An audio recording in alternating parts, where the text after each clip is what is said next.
Ahoj, zdravím vás všechny. Dnes jsem natočila video, které vám může posloužit jako návod pro použití metody EFT doma. Často se mě několik dní po terapii ptáte, zda jsou vaše fráze správné, jak se používá polarizace systému a jak lze využít metodu volby pro aktivaci pozitivních mechanismů v našem podvědomí. Pro ty, kdo mě neznáte, jmenuji se Lenka Kubaštová a jsem terapeutem energetické psychologie EFT a působím v Jihlavě. EFT lze provádět i online, avšak u dětí preferuji osobní setkání. Úplně na začátek se provádí polarizace systému. Je to na malíkové hraně ruky, takže tam, kde máme malíček, tady je hrana ruky. A tam 3krát po sobě, je to karate bod, že 3krát po sobě použijeme větu a poklepáváme současně tady na ten bod na malíkové hraně. Ta věta zní: i přestože dosadíme nějaký problém a dosadíme emoci, tak se mám rád a přijímám se. Například i přestože se bojím, že budu u jednání koktat, tak se mám rád a přijímám se. Mnozí lidé nedokáží říct, že se mají rádi, proto můžeme nahradit tuto větu i přestože mám strach, že budu na jednání koktat, tak jsem v pohodě. A kdo nedokáže říct ani to, že je v pohodě, tak může to nahradit, tak se rozhoduji, že se budu mít každým dnem raději. Tak, abych vám ukázala, jak skutečně to má vypadat, tak je to takto. I přesto, že se bojím, že budu na poradě koktat, tak se mám ráda a přijímám se. I přesto, že mám strach, že budu na poradě koktat, tak se mám ráda a přijímám se. I přesto, že mám strach, že budu na poradě koktat, tak se mám ráda a přijímám se. Vidíte, že tam máme emoci, je tam strach a je tam dosazený problém, to je to koktání. Úvodní frázi máme za sebou a můžeme poklepávat na meridiánové body. Je to na temení hlavy, vnitřní koutek oka, vnější koutek oka pod okem, pod nosem, na bradě, pod klíční kosti, tam, kde nám začíná klíční kost, v místě podprsenky a hrana ruky. Používáme současně frázi, takže by to vypadalo takto. Strach, že budu na poradě koktat. Strach, že budu na poradě koktat. Strach, že budu na poradě koktat. Strach, že budu na poradě koktat. Strach, že budu na poradě koktat. Strach, že budu na poradě koktat. Strach, že budu na poradě koktat. Strach, že budu na poradě koktat. Strach, že budu na poradě koktat. Řeknu vám, jak by měly vypadat fráze. Neberte to prosím jako dogma, je to pouze doporučení, aby ta metoda byla skutečně efektivní. Vždy musíme dosadit nějakou emoci nebo nějaký pocit.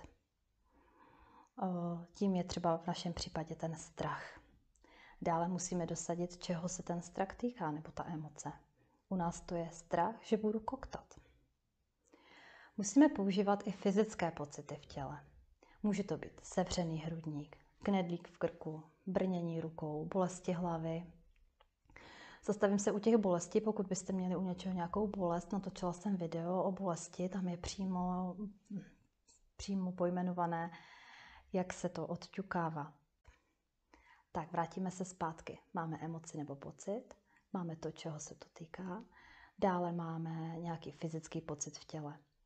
Za další mohou být emoce nebo pocity, které vůbec nedokážeme nějakým způsobem pojmenovat. Proto musíme, nebo je vhodné, zavřít si oči a zasoustředit se na ten náš pocit. A potom říkáme frázi: pouštím a nechávám odejít tento pocit. Pouštím a nechávám odejít tento pocit. Pouštím a nechávám odejít tento pocit. Opět odťukáme všechny meridiánové body. Otevřeme si oči. A za chvíli si zkontrolujeme, jestli tam ten pocit přetrvává nebo jestli zmizel. Pokud přetrvává, můžeme ještě odťukat frázi: pouštím všechny zbytky tohoto pocitu. A opět jedeme celé to kolečko EFT. Tak ještě mám takovou vsuvku. Musíme tam říkat vše vlastní terminologii. Takže pokud chceme použít slovo, že je někdo blbec, tak řekneme: mám knedlík v krku, když vidím toho blbce. Knedlík v krku, když vidím toho blbce. Nebo bolí mě hlava, jako kdyby tam vrtali kladivem. bolesti hlavy, jako by mi tam vrtali kladivem. Opravdu používejte svoji vlastní terminologii, EFT je potom o to více účinnější a efektivnější. Mezi základní emoce, které patří k EFT a které používáme, je vztek, bezmoc, lítost, strach, pocit. Jakékoliv naše pocity. Pocit, že mě nemá ráda. Pocit, že si za to můžu sám. Pocity viny. Jakékoliv pocity máme, tak je můžeme odťukávat. Pocit, že si za to můžu sama. Pocit, že si za to můžu sama. Pocit, že jsem to neměla říkat.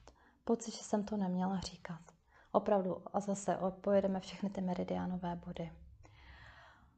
Ťukáme na sebe nebo poklepáváme tak dlouho, dokud všechny ty pocity nezmizí. Pokud bychom si vzali škálu od 0 do 10, kdy 0 je úplně nejmenší problém a 10 je naopak ten největší problém, snažíme se dostat to číslo co nejníže, nejlépe na 0, ale mnohdy se nám stane, že poklepáváme, používáme fráze a stále se držíme u čísla 1 nebo 2.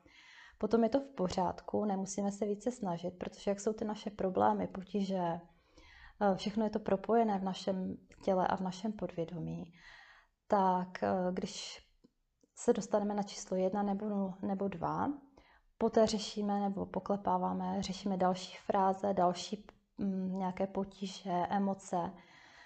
Jak je to propojené, tak oni nám to původní, kterou jsme nemohli sťukat na menší číslo, tak ono to zmizí. Tomu se říká generalizační efekt u EFT. Takže nic si z toho nedělejte, pokud se nedostanete na 0, může být. Nezapomínejte, že u strachu musíme vždy použít pomocnou otázku, co tak strašného by se mohlo stát, nebo co je na tom tak hrozného, tak děsivého pro nás. Můžete se podívat na moje předešlé video, tam to máte hezky popsané. A teď se již přesuneme na metodu volby. Metoda volby nám aktivuje pozitivní mechanismy v našem podvědomí. Lze ji použít až v případě, kdy odstraníme ty předešlé naše potíže, bloky, negativní emoce.